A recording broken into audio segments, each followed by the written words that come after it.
आपण यूट्यूबवरती MPSCसाठी कंबाईनच्या पूर्वपरीक्षेचा PYQ question analysis series सुरू केलेली आहे. आधी आपण राज्यसेवेच्या टॉपिकनुसार राज्यसेवेच्या पूर्वपरीक्षेसाठी टॉपिकनुसार PYQ ॲनालिसिस पाहिलं होतं.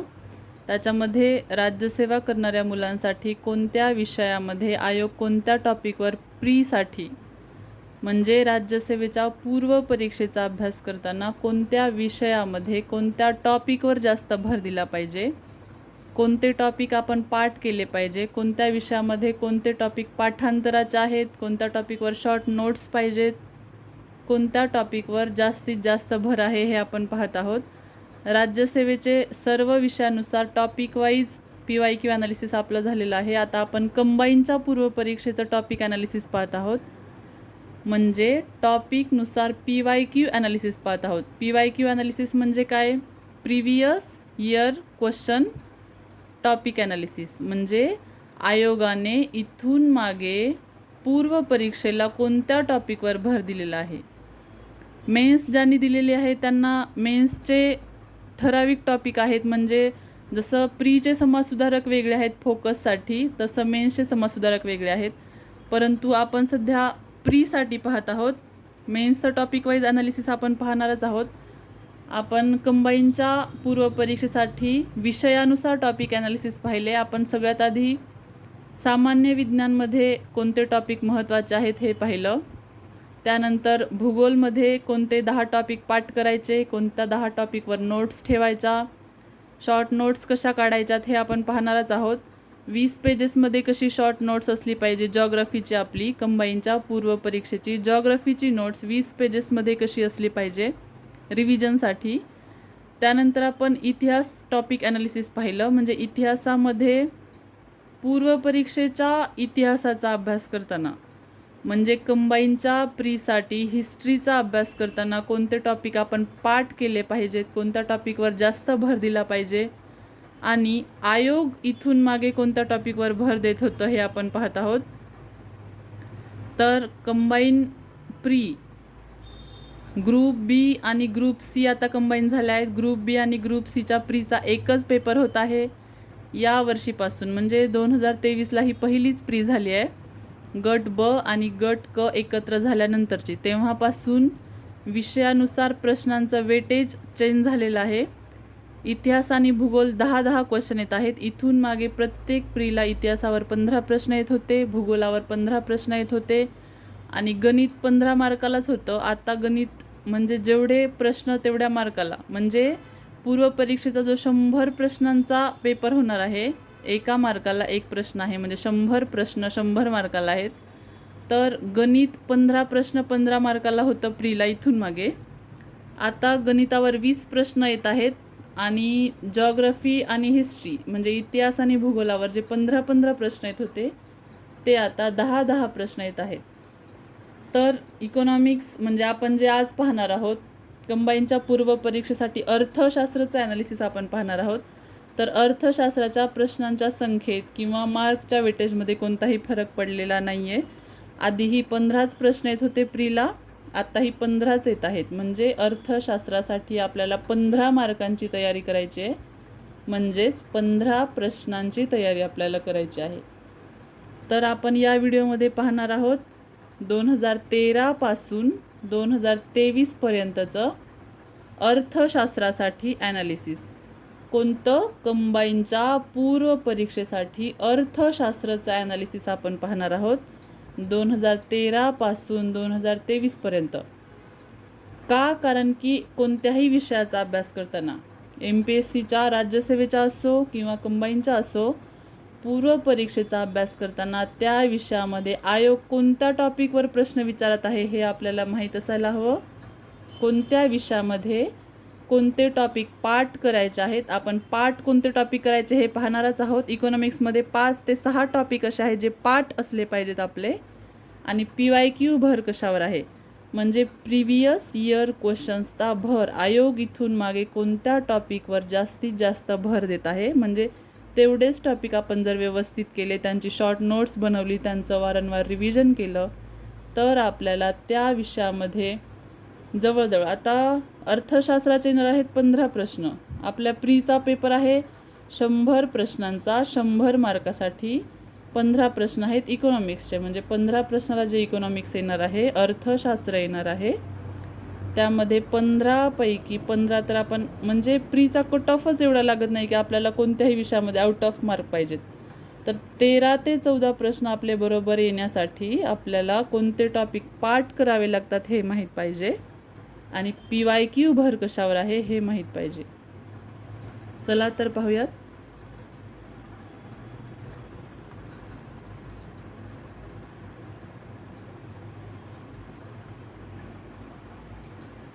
तर अर्थशास्त्राचा PYQ भर म्हणजे प्रिव्हियस इयर क्वेश्चनचा भर कशावर आहे. जनरली ह्या गोष्टी आपल्याला माहीत पाहिजेत की प्रीला कोणते टॉपिक महत्त्वाचे आहेत. असं नाही की काही लोक म्हणतात कोळंबे सरांचं इकॉनॉमिक्सचं पुस्तक सफिशियंट आहे, काही लोक म्हणतात देसले सरांचं सफिशियंट आहे, काही लोक म्हणतात इकॉनॉमिक्सचा क्लास केल्याशिवाय प्रीला आउट ऑफ मार्क पडत नाहीत किंवा 10 पैकी 10पेक्षा जास्त मार्क पडत नाहीत. तर असं काही नाही.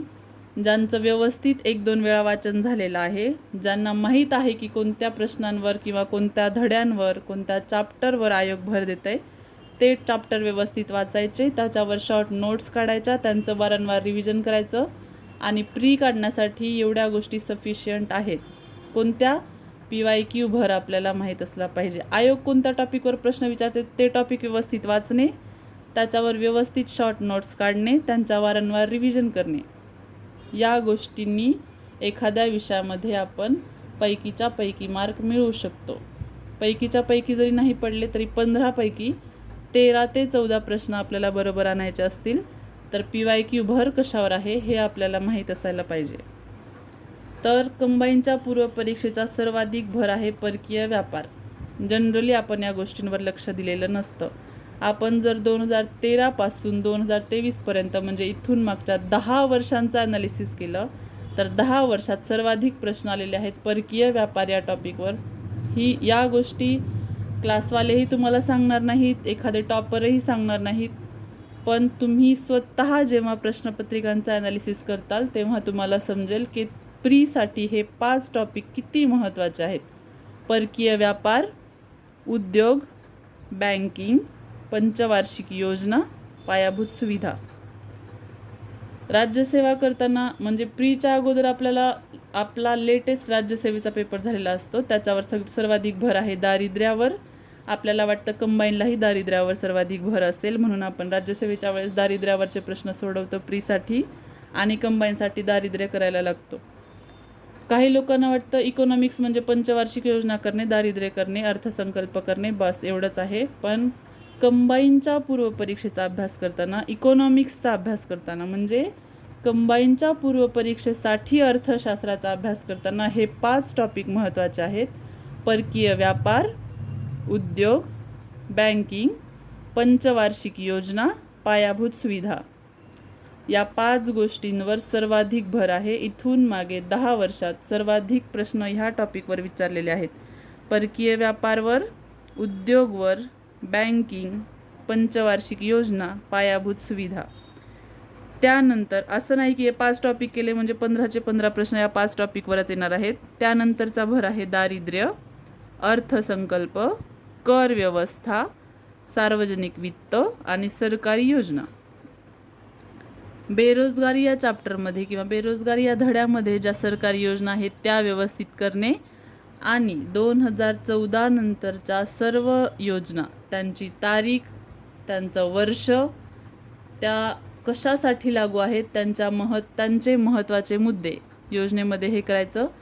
सार्वजनिक वित्त हा संपूर्ण चॅप्टर, तो जर शॉर्ट नोट्समध्ये आपल्याला काढायला जमला तर 2 पेजेसमध्ये ह्याच्या नोट्स होतात. सार्वजनिक वित्तच्या नोट्स काढून ठेवायच्या.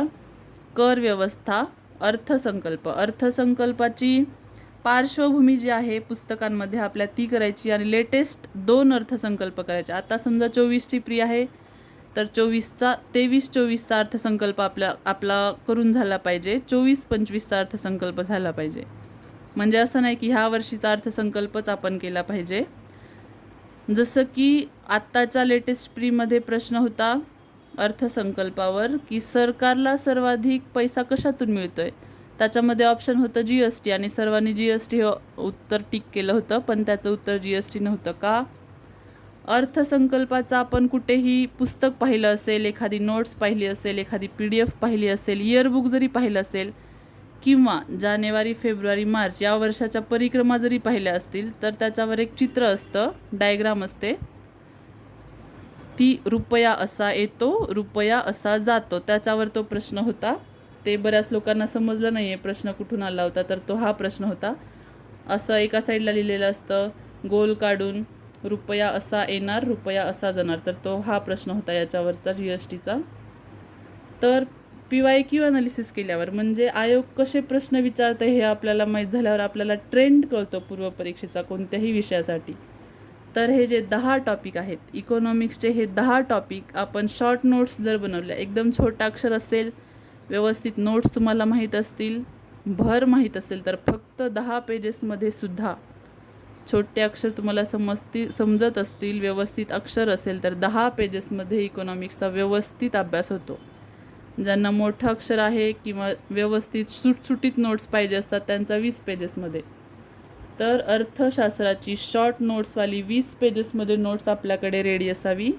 कोणत्या गोष्टींची? ज्यांच्यावर PYQचा भर आहे, प्रिव्हियस इयर क्वेश्चनचा भर ज्या 10 गोष्टींवर आहे, त्या 10 गोष्टींची शॉर्ट नोट्स आपल्याकडे असायला हवी. 10 टॉपिकसाठी 20 पेजेसची नोट्स सफिशियंट आहे.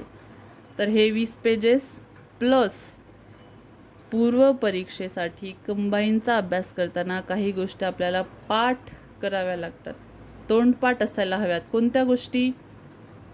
पहिली गोष्ट आहे, इकॉनॉमिक्सचा अभ्यास करताना पाठ करण्याच्या ज्या गोष्टी आहेत त्याच्यामध्ये पहिली गोष्ट आहे, ज्या 12 पंचवार्षिक योजना झाल्या आहेत. आपला देश स्वातंत्र्य झाल्यानंतर नियोजनाच्या ज्या 12 पंचवार्षिक योजना झालेल्या आहेत त्या आपल्या पाठ असायला लागतात. आता योजना पाठ कशा करायच्या?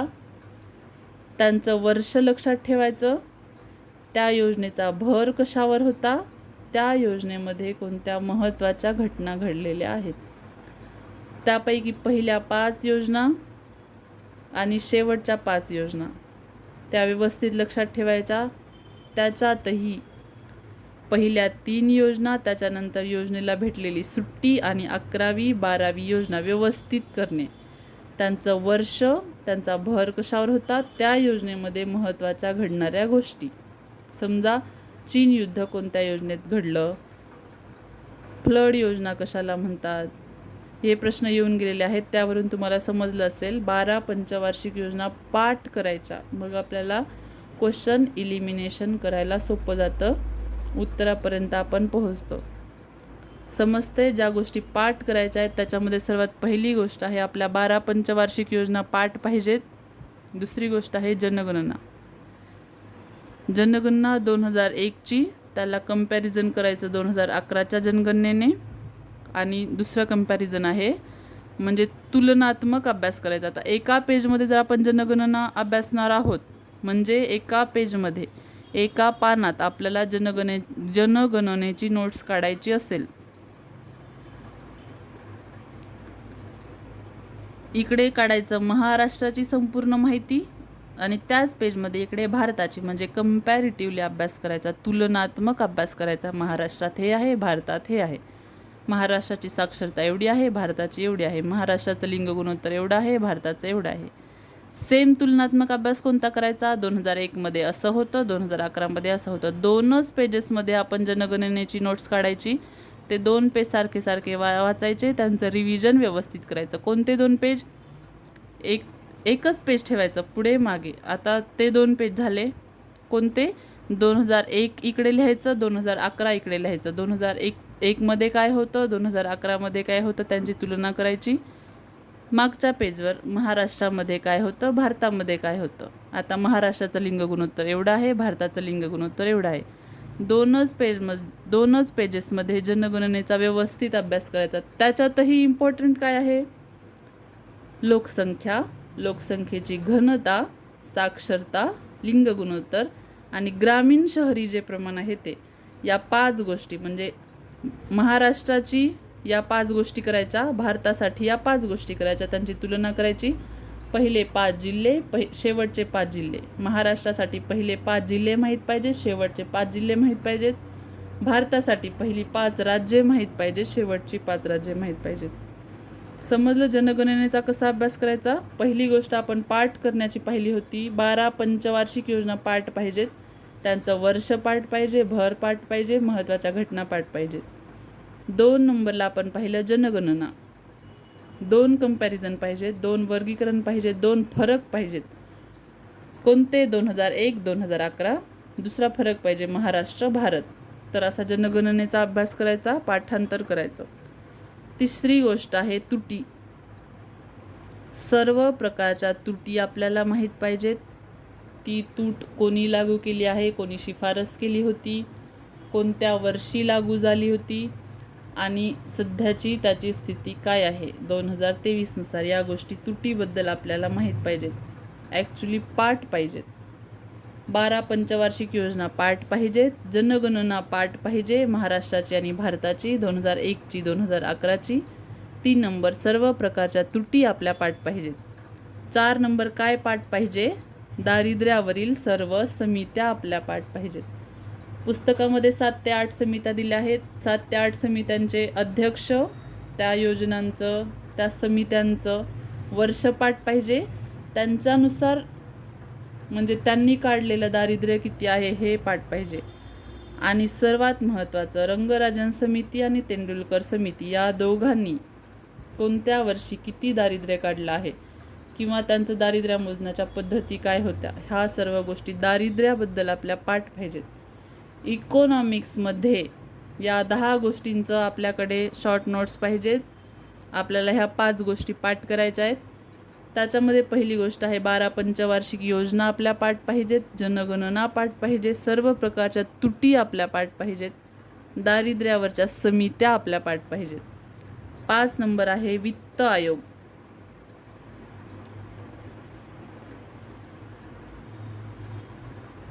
आतापर्यंत किती वित्त आयोग झालेले आहेत, कोणत्या आयोगाचे, कितव्या आयोगाचे अध्यक्ष कोण होते, कोणत्या आयोगाचा कालखंड किती होता, म्हणजे वित्त आयोग कोणता आहे, कितवा आहे, त्याचे अध्यक्ष कोण आहेत, त्याचा कालखंड काय आहे आणि कोणत्या वित्त आयोगाने राज्यांसाठीचा भर किती ठेवला आहे, या गोष्टी आपल्या पाठ पाहिजेत. इकॉनॉमिक्सचा अभ्यास करताना पाठ करण्याच्या ज्या गोष्टी आहेत त्यामध्ये पंचवार्षिक योजना पाठ पाहिजेत, जनगणना पाठ पाहिजे, सर्व प्रकारच्या त्रुटी पाठ पाहिजेत, दारिद्र्यावरील सर्व समित्या पाठ पाहिजेत, वित्त आयोग पाठ पाहिजेत आणि शेवटची गोष्ट म्हणजे आंतरराष्ट्रीय संघटना. आंतरराष्ट्रीय संघटनामध्ये कंबाईनसाठी काय पाठ करायचं आहे? आंतरराष्ट्रीय संघटना कोणती आहे, त्या संघटनेचा लॉंग फॉर्म काय आहे, त्या संघटनेचं स्थापनेचं वर्ष काय आहे, त्याचं मुख्यालय कुठे आहे. या 3च गोष्टी जरी पाठ केल्या तरी क्वेश्चन इलिमिनेशनने आपण उत्तरापर्यंत पोहोचू शकतो. समजलं. पाठ करण्याची शेवटची गोष्ट आहे आंतरराष्ट्रीय संघटना. संघटनेचा अध्यक्ष कोण आहे सध्या, संघटनेचं मुख्यालय कुठे आहे, संघटनेच्या स्थापनेचं वर्ष काय आहे. त्यानंतर वित्त आयोग सर्व पाठ पाहिजेत. त्या आयोग कितवा आहे, आयोगाचा कालखंड काय आहे, स्थापना कधी झाली, त्यांनी भर कोणत्या राज्यावर दिला आहे, राज्यांवर किती भर दिलेला आहे. दारिद्र्यावरील सर्व समित्या पाठ पाहिजेत. मेनली तेंडुलकर आणि रंगराजन समिती पाठ पाहिजे, सर्व प्रकारच्या त्रुटी पाठ पाहिजेत, जनगणनेचं कंपॅरिझन पाठ पाहिजे, 2001, 2011, महाराष्ट्र, भारत. 12 पंचवार्षिक योजना पाठ पाहिजेत. तर हे 5 मुद्दे आपण पाहिले जे पाठ असावे लागतात अर्थशास्त्राचा व्यवस्थित अभ्यास होण्यासाठी. या 10 गोष्टींवर आपण व्यवस्थित नोट्स काढली पाहिजे, त्याचं वारंवार रिव्हिजन केलं पाहिजे. या 5 गोष्टी आपल्या पाठ असल्या पाहिजेत. अर्थशास्त्रामध्ये कंबाईनच्या पूर्वपरीक्षेचा अभ्यास करताना